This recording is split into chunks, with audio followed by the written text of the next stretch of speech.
Welcome back, everybody. I've been away for a while, had a little bit of a neck surgery, so I thought I'd just catch you guys up on what's been going on.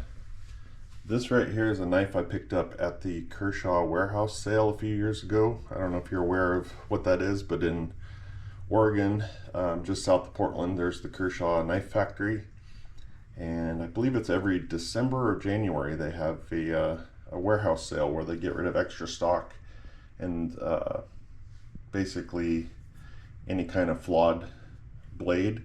I picked this one up for about $80 at that time, and as you can see, it's got the X markings on it, and that's because it evidently had some sort of flaw. I'm guessing maybe just these little scratches here, but it's a great blade, very sharp, and it's the inspiration for the thing I've been working on.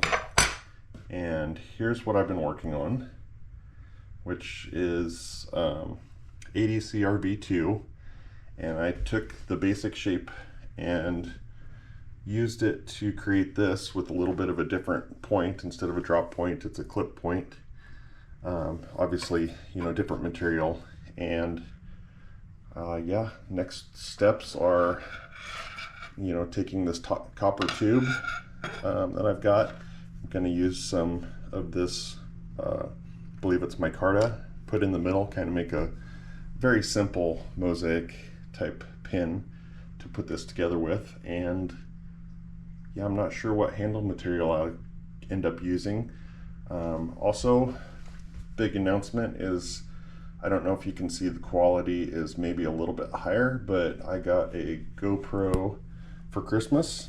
I believe it's the 13 Black, and yeah, I'll be filming everything on that from now on, and hopefully it'll get better.